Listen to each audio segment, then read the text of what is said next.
Hi, I'm Phelan. And last month, my sister poured boiling tea into my lap because I wouldn't pay for her vacation to Greece. But that wasn't the part that broke me. What hurt worse was realizing she'd already booked the trip weeks under my name, using a credit card I never knew existed. And no one in my family said a word. Not when she drained my savings. Not when she forged my signature. They just smiled, passed the salt, and called it sisterly tension. So why did I end up sitting in a courtroom, holding a binder instead of an apology? And how did something as small as a teacup unravel everything? The table looked the same, but I didn't belong to it anymore. I had folded the napkins just like I used to, made the coffee stronger than usual. Rowena said it reminded her of Dadand, arranged the salad with that same garnishing trick Isolde always praised. But as I looked across the yard, watching my sister bask in the laughter of our extended family, I realized something had shifted. No one noticed the hands that prepared everything. They were all too busy admiring the one with the perfect smile. Rowena's 70th birthday was meant to be a peaceful gathering. Backyard, homemade desserts, light music. My job was to keep things calm. It always had been. Even when I was young, I was the one smoothing things over when the dog knocked over the punch bowl, or when Isolde cried because her cake didn't have enough roses. Now, I was still the same Phelan, but this time I wasn't willing to play my part. She brought it up like it was nothing. Mid-bite, mid-laughter, mid-everything. I've been thinking. Greece might really help me heal. Her tone was syrupy sweet, just loud enough for the cousins at the next table to hear. She glanced at me, that subtle look she'd mastered, like she was cueing me to say yes. I didn't. I can't this time, I said, almost too softly. Her fork paused midair. Sorry? I said. I can't. I'm not in a position to help with that. The breeze died, or maybe it was just the silence that followed. Even the backyard wind chime stopped moving. Rowena didn't look at me. Not a twitch. You're serious? Isolde asked, voice now too quiet. I nodded once. I didn't owe her an essay. And yet, my heart thudded like I had committed a crime. It wasn't about the money. God knows it covered enough dental bills, late rent, student loans she never finished paying off. It was about the assumption, the fact that she didn't ask. She announced, like she'd done 100 times before, always with that tone, always with that public stage, just enough audience to make me the villain if I said no. After the plates were cleared and the desserts devoured, I found myself in the kitchen alone. I didn't want to be, but apparently, I was the only one still on cleanup duty. She walked in without knocking. That's how you know someone still thinks they own you. You embarrassed me in front of everyone, she snapped, closing the fridge harder than necessary. I didn't mean to. I started, then caught myself. No, I did mean to. I said what I needed to say. You could have said it later, privately. I could have, but you didn't ask me privately, did you? There it was. The moment where everything flipped. For once, I wasn't folding, and she didn't know what to do with that. You've changed, she muttered. I wiped my hands with a towel and didn't answer, because maybe I had. That night, back in my apartment, I tried to distract myself with emails, anything. But my inbox had other plans. A reservation confirmation, forwarded from an account I didn't recognize at first. Isolde's side email. A trip booked 2 months ago. Luxury resort in Santorini. Spa appointments, flights, all prepaid. Under her name. But the billing details? Mine. There wasn't a request. There had never been one. Just an assumption. She'd made the decision, and I was just supposed to catch up. And when I didn't, she turned the crowd against me, like she always had, softly, subtly, smiling. I closed my laptop without finishing the email, walked over to my file drawer and pulled it open. Inside, bank statements, receipts, and a small USB I hadn't touched in years. It wasn't rage that settled in my chest. It was clarity. I was never her sister. I was her funding model, not anymore. I didn't have a destination in mind when I pulled away from her driveway that day. I just needed to feel motion, some evidence that I was still in control of something, even if it was just the car beneath me. After looping around the same 3 blocks twice, I let the wheel decide for me. My turn signal clicked without conviction, and somehow I ended up back at my apartment. Quiet, unseen. A few days later, I got the text from Rowena. Brunch on Sunday? Just a little get-together. It's time we all moved on. I stared at it longer than I should have. Not a word about what had happened. No mention of the tension or the awkward silence that wrapped around the birthday table like plastic wrap over leftovers. Just brunch. Still, I said yes. I told myself it was to keep the peace, but deep down, I think I wanted to see if anything had changed. Maybe someone would say what I couldn't. Maybe someone else saw it too. Sunday came fast. The sun was trying its best to shine through a low ceiling of Oregon clouds. I pulled up to Mom's house and parked in the exact same spot as last time, though now the gravel beneath my tires felt colder. Lined in front of the house were familiar cars, 2 cousins from Tacoma, Rowena's old friend Marcy. Not enough people for a distraction, just enough for an audience. Inside, everything was too warm, too cinnamon-scented, too carefully arranged, like the house was apologizing for what its people refused to acknowledge. I took a seat near the edge of the table. Isolde was already at the center, retelling a story about Bali that somehow involved 3 ex-boyfriends and a sacred monkey. I smiled politely. It was the required tax of attendance. Then she caught my eye and offered me a cup of tea honey chamomile, her forgiveness flavor. "Thought you could use something calming," she said sweetly. I accepted it. I shouldn't have. "Listen," I started, my voice low. "I know things got a little strained at Mom's birthday. I just wanted to make sure Isolde didn't let me finish." "Well, some of us," she said with a smile so tight it could cut glass, "know when to keep family matters funded." The steam from the cup stung my nose as the word settled in. Funded. As if my worth began and ended with a bank statement. I looked away, not because I was ashamed, but because I was calculating. And that's when I felt the cup tip. Scalding liquid spilled across my lap, seeping into the fabric of my jeans with merciless speed. I gasped, not loud, just enough to pull my breath out of my throat. The ceramic clattered against the plate below, but no one jumped. No one gasped. No one asked if I was okay. Rowena, from across the table, finally murmured, "Isolde, be careful next time, please." Next time? I stood up, legs burning, and excused myself like I had simply spilled gravy or knocked over a napkin. My chair scraped against the tile in that way everyone notices, but still, no one followed. The bathroom was colder than I remembered. I peeled my soaked jeans off my thighs and stared at the red blotches forming beneath pale skin. My reflection looked like someone I didn't recognize still, contained, holding in something too large to carry but too dangerous to drop. No tears came. I wasn't shocked enough to cry. They all sat there. No napkin offered, no eyes lifted. They didn't pour the tea, but they let it happen.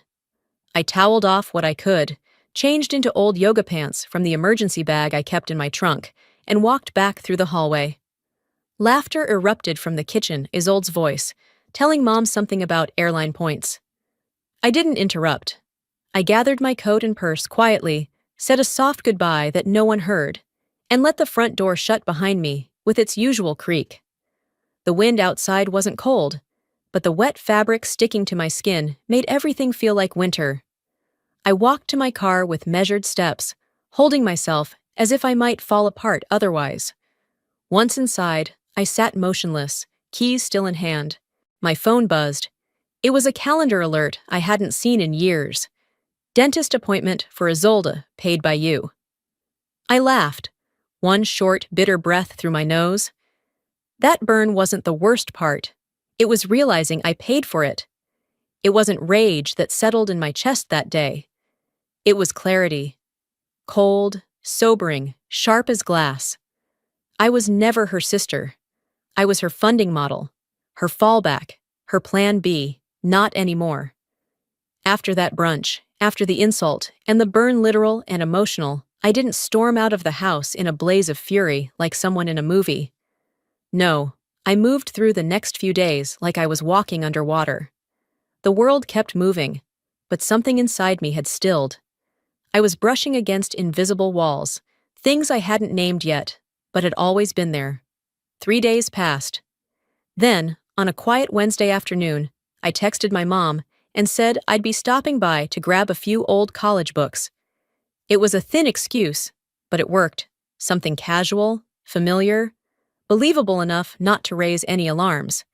She didn't ask questions, just waved me in like always, still wrapped in that fuzzy throw blanket she kept on the couch, her eyes glazed over by a home renovation show rerun, the kind where everything gets knocked down and rebuilt prettier, shinier. Isolde wasn't home. I hadn't asked, but I had hoped.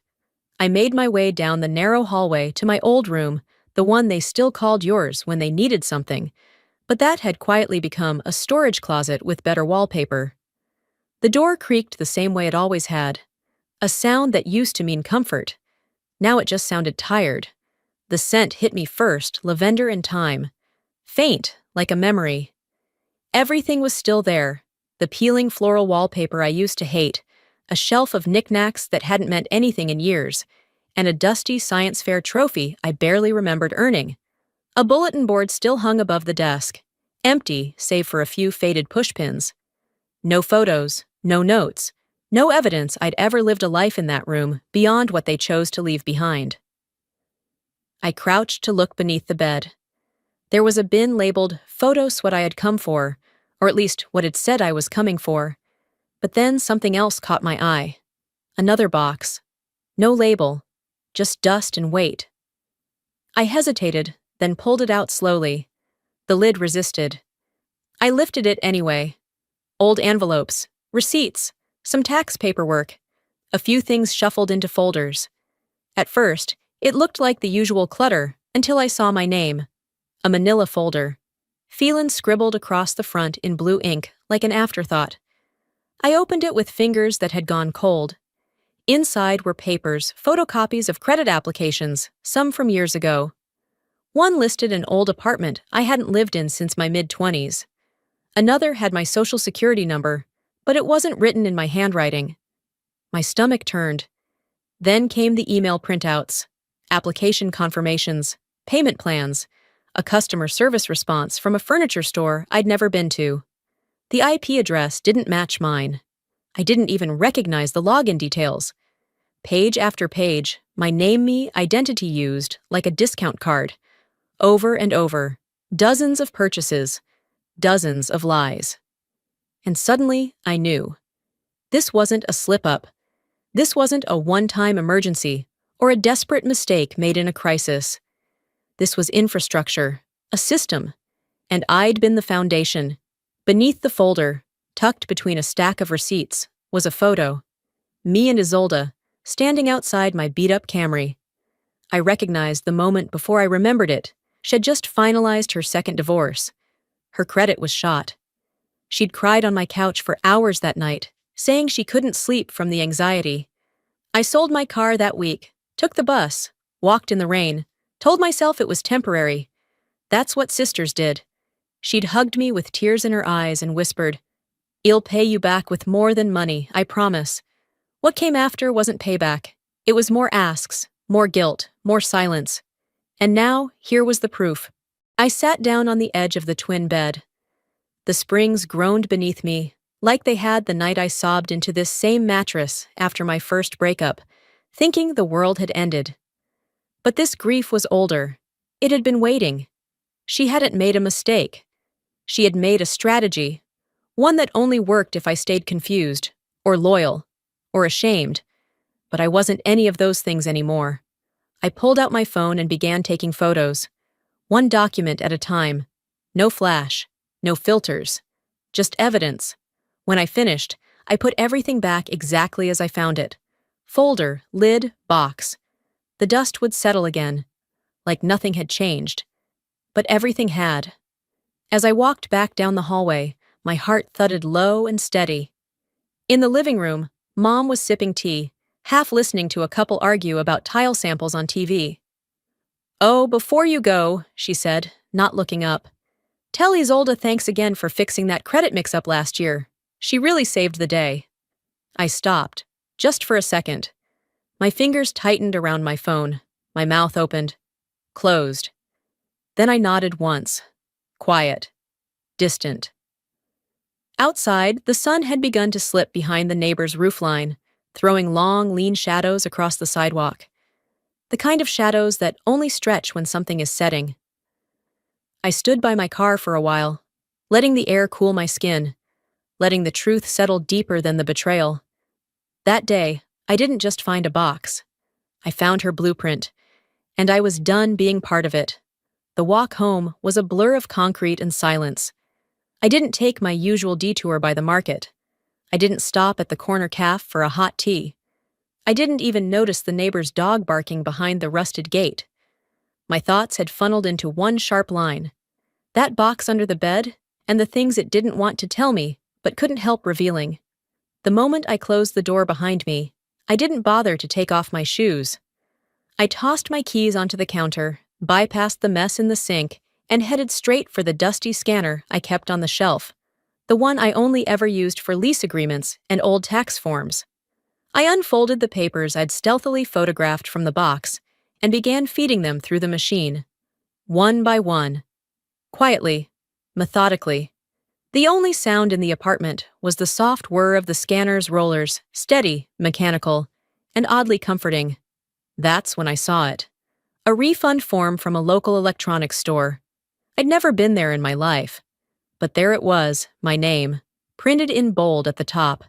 And at the bottom, a signature. Not a forgery exactly. It was close, but not close enough. The last letter in my name wrong. Off by one stroke. Off by one careless flick of her pen. She didn't even know how I spelled my own name. I stared at the signature, heart slowing. That one-letter "it" spoke louder than anything else. It said, "You weren't important enough to get right." Not to her. Not even when pretending to be me. And for a second, that hurt more than the fraud. I slid the paper into the scanner and hit start. The machine made a soft, almost mocking churn, like it was laughing under its breath. It really was that simple, wasn't it? Years of trust reduced to clerical laziness. Later that night, I sat at my desk, lit only by the blue glow of my laptop. I opened my email and, for the first time, typed in the words it avoided for months. Refund, authorization, account verification. Emails flooded in some routine, some oddly formal, many too polished to have come from me. One after another, I found them. Receipts, requests, approvals all signed off with my name, but not my voice. Best regards, sincerely yours. Phelan K. Langley. I never used best regards. I never added my middle initial, not once. It wasn't that she was trying to hurt me. She just didn't think she needed to be careful. I clicked over to social media. Her profile was still public. I searched my name. Nothing. No tagged photos, no birthday posts, no memories, no mentions. Not even the cheerful comment from 2 years ago. Couldn't survive without my sister, erased, like I never existed. She hadn't just blocked me. She'd rewritten the story without me. Scrolling back on my own timeline, I found an old post from the year of her second divorce, the year she crashed on my couch for 3 months, just until things settled. I remembered the caption she'd written. My rock. My reason I survived. Gone. Vanished like a temporary thank you card. Like I was the tissue you crumple and toss after a good cry. I leaned back from the screen, my throat dry, my chest still. Not angry, not devastated, just reordered. My brain was no longer reacting, it was archiving. I walked to the kitchen, filled a glass with water, and set it down untouched.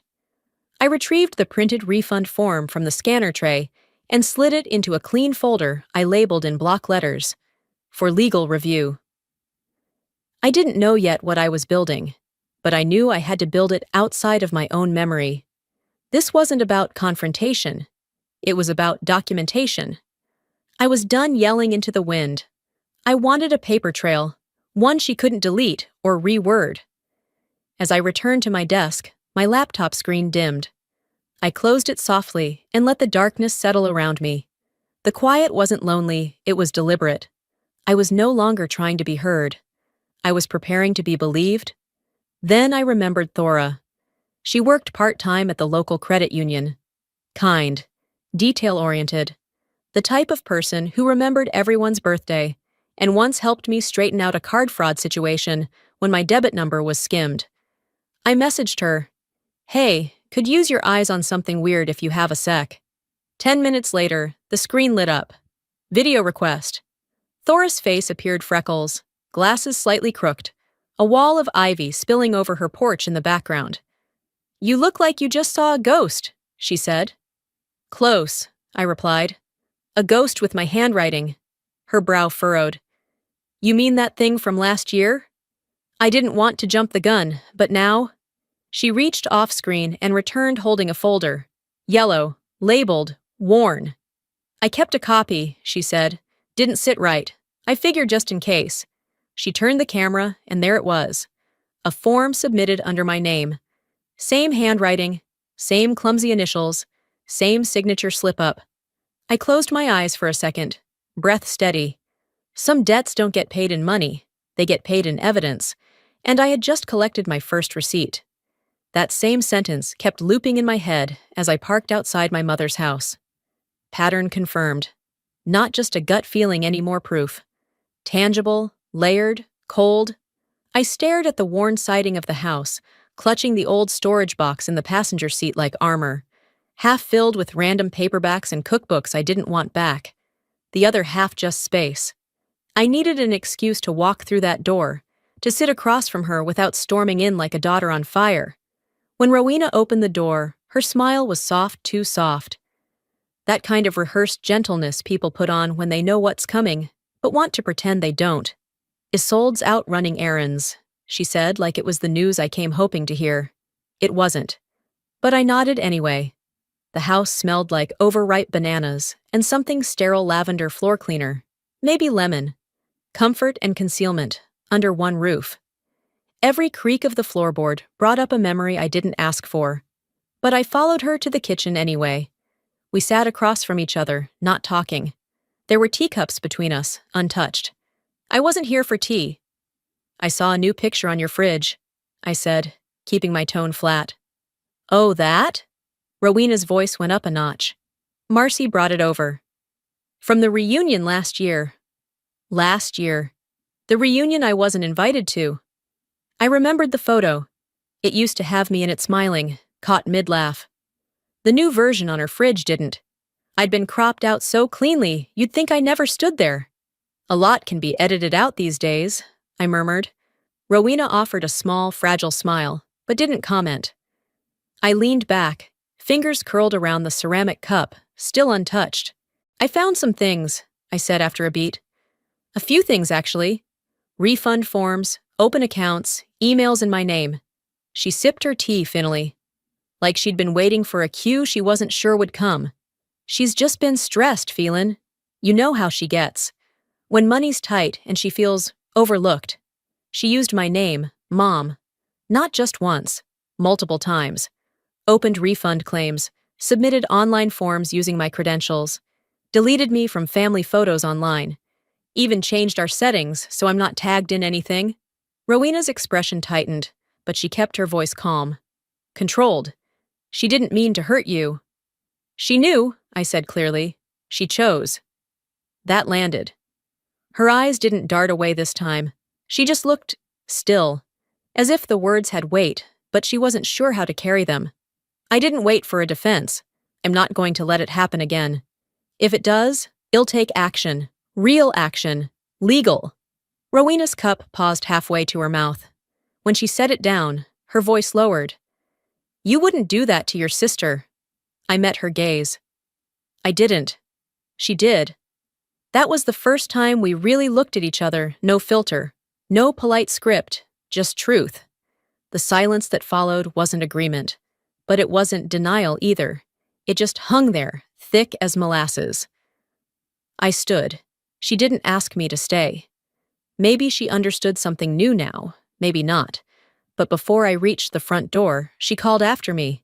Would you mind grabbing the old thank you cards from the desk? I was going to sort through them tonight.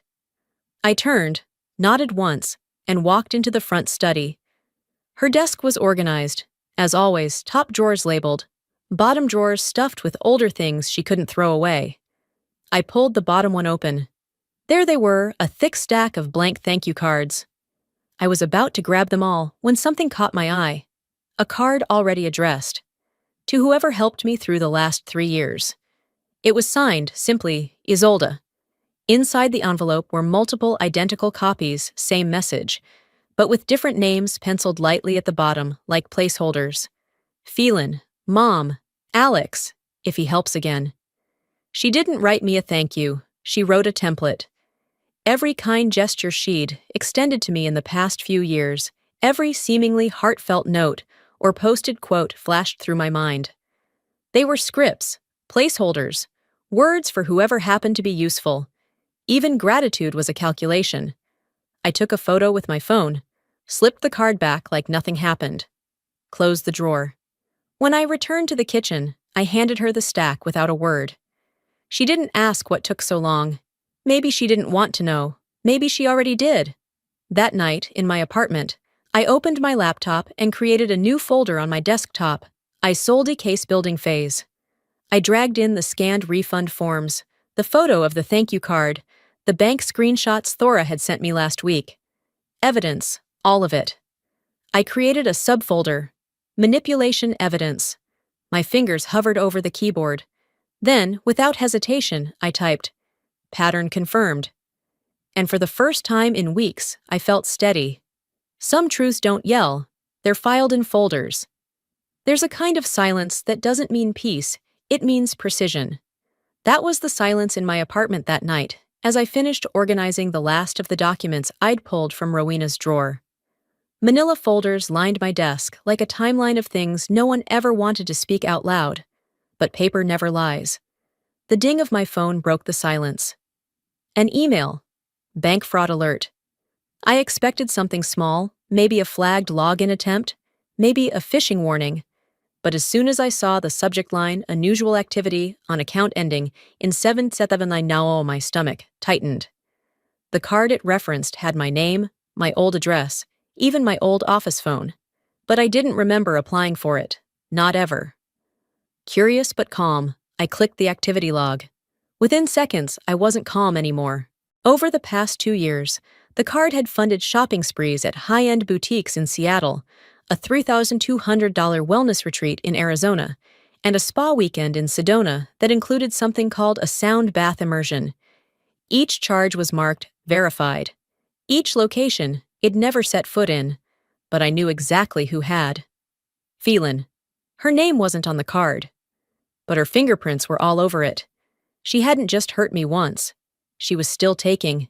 Even after everything, the hot tea, the smug silence at dinners, the rewrites of our shared past to erase my presence, she kept going. Like I was just a backup account she could drain without notice. Like I wouldn't notice. But I did. And I wasn't the same person she used to dismiss with a smirk and a shrug. I stared at the screen for a long time. Not in confusion, but in the kind of clarity that feels cold in your chest. I didn't cry. I didn't panic. I didn't even flinch. I opened the voice recorder app on my phone, took a breath, and dialed her number. She answered with her usual frost. Oh, look who's alive. Just checking in, I said, steady as glass. There was a long pause before her voice shifted into mockery. What now? Another imaginary crime to pin on me? I let the words hang in the air. I found some charges, I replied. Boutiques, retreats, all under my name.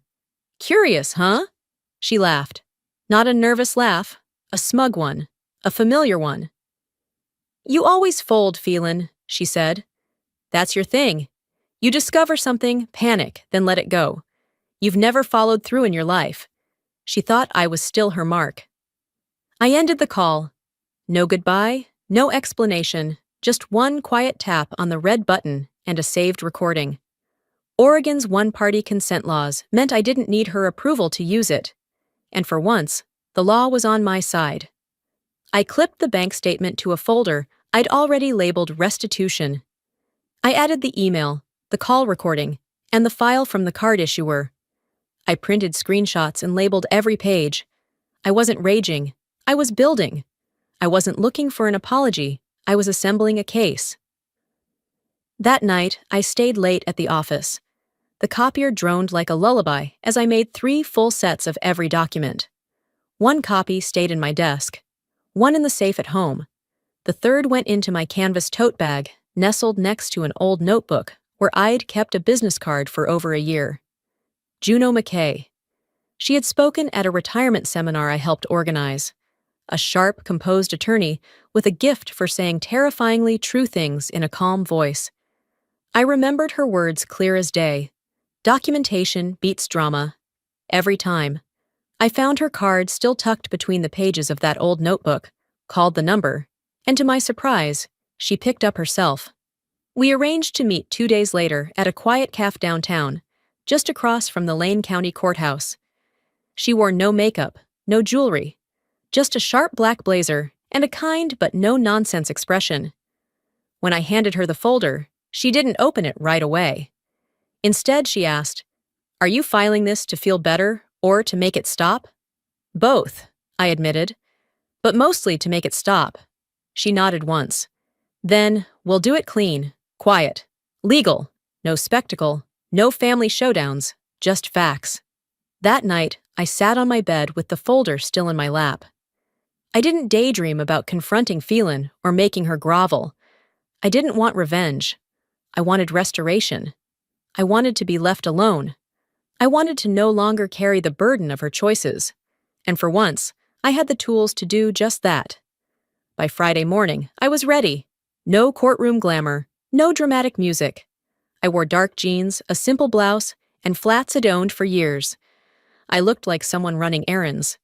Because that's what this was now, an administrative errand to reclaim my name. I parked at the courthouse and sat in my car for a minute.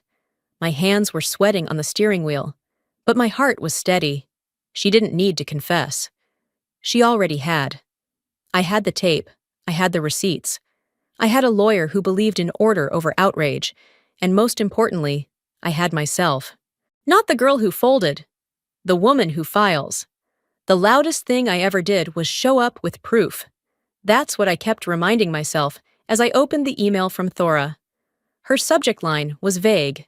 Something odd you might want to see, but the attachment said everything. A scan, misfiled into my records, slipped through by accident. A therapy worksheet. Isolde's name printed neatly at the top.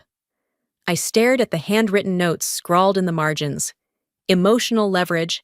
Escalate guilt to maintain cooperation. Make her feel irreplaceable but responsible. Then one line, underlined twice. Phelan needs to believe she's the strong one. That's how I keep her giving. It wasn't a misunderstanding. It was a method. I hit print without hesitation. The paper fed out slowly, like it was processing the weight of the betrayal for me. I folded it carefully and slipped it into my growing folder labeled Character Evidence. No tears, no raised voice, just the quiet click of a drawer closing. That same afternoon, I drove to Rowena's under the pretense of picking up my old sewing machine. She greeted me in the usual way-soft smile, vague tension behind her eyes.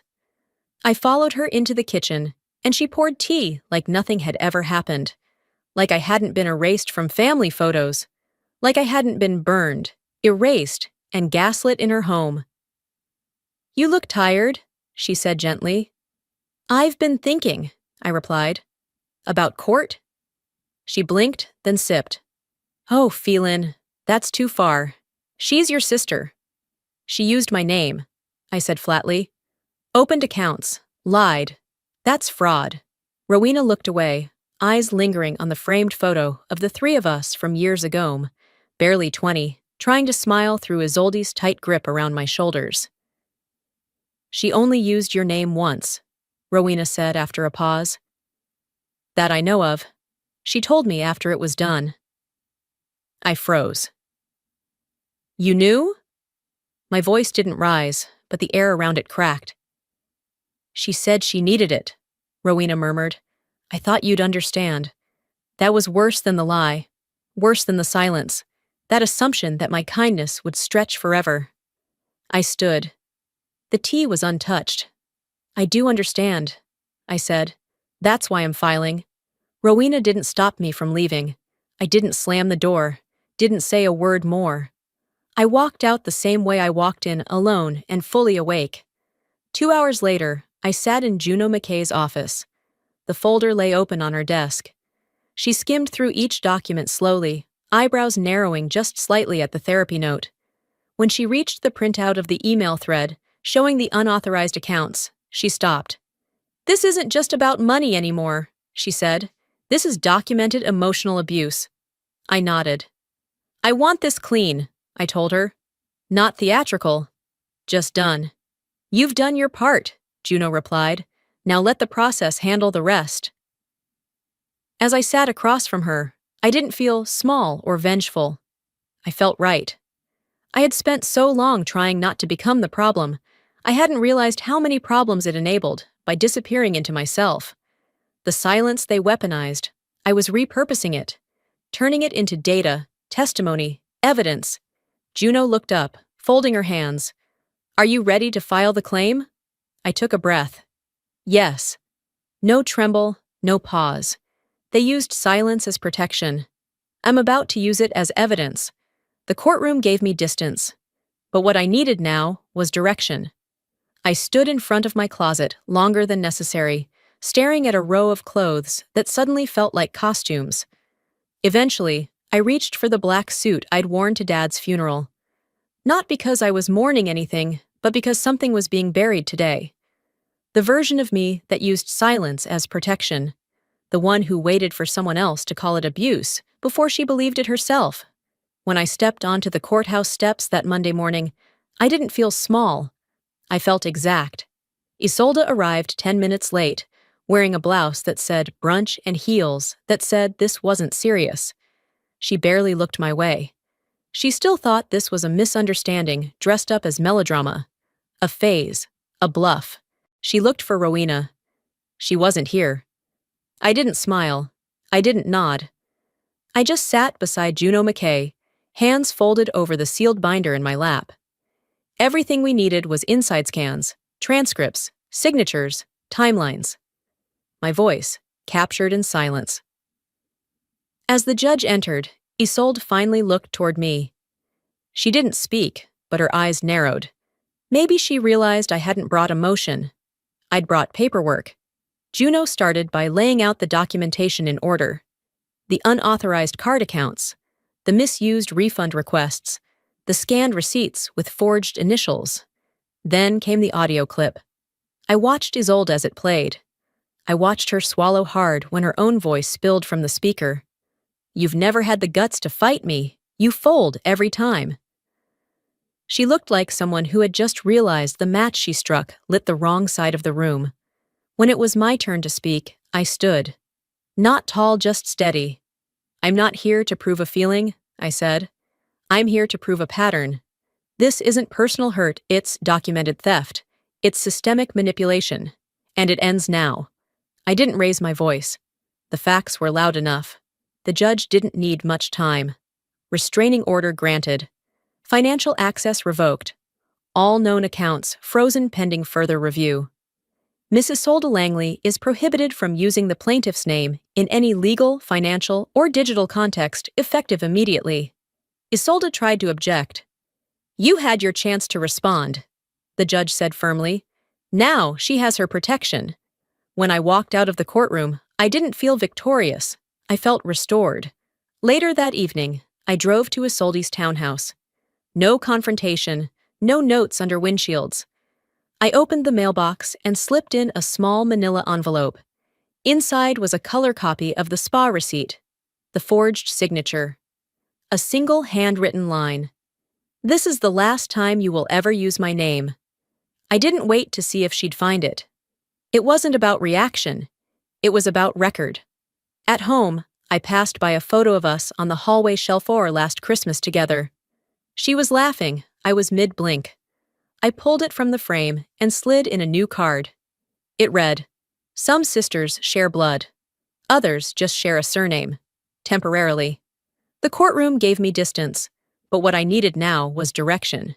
For the first time in months, there were no emails from the bank. No blocked calls flashing across my phone screen. Just quiet. The kind of silence that didn't threaten to smother me, just held me still long enough to breathe. I sat at my kitchen table, sunlight crawling across the floor, and read the confirmation message from Juno. The protective order was finalized. My name legally shielded. Isolde was barred from accessing any financial, digital, or public platform using my identity. My name, once casually borrowed, was now legally mine again. I closed the laptop slowly, not out of relief, out of finality. There was nothing more to prove. An envelope sat on the counter, hand addressed in Rowena's careful handwriting. I hadn't opened it the day it arrived, but now I picked it up and peeled the flap without ceremony. "I don't know if I did right by either of you," the note read. "I just didn't want to lose both. No apology, no ownership, just fear." I didn't cry. I didn't crumble. I folded the letter and placed it in the same drawer as the rest of the paperwork. Not in the trash butt, not in a frame either. Later that week, I joined a local community garden project. Nothing big, just a few raised beds, some retirees planting tomatoes, and the quiet kind of people who didn't ask too many questions. A woman next to me, maybe in her 50s, chatted about her siblings. Something about one of them going through her old mail and pretending it was a mistake. I didn't respond right away. Then I said, "It's possible to care about someone and still know they're not safe to keep close." She looked at me for a second longer than normal, then nodded. That was enough. As I walked home that afternoon, I passed a cafe where a woman poured tea into a white mug. The steam curled up just like it had that day. The memory flickered, sharp and instant, but it didn't sting anymore. Just an image, like old film left in the sun. It was never about the tea, it was the lifetime before it. A few blocks later, I found myself near the courthouse. The building looked smaller than I remembered. Maybe because I was no longer standing at its steps, waiting to be believed. Justice hadn't fixed the past. It just made sure I had a future. I sat on a bench nearby and pulled a small notepad from my bag. I'd been thinking about starting something, maybe a blog, maybe a letter I'd never send. The page was blank, but I already knew the title, "The Price of Being the Quiet One." I began writing in small, steady strokes, not for vengeance, not even for closure, just to tell it right. My last line was simple. They thought silence was weakness. Turns out it was storage.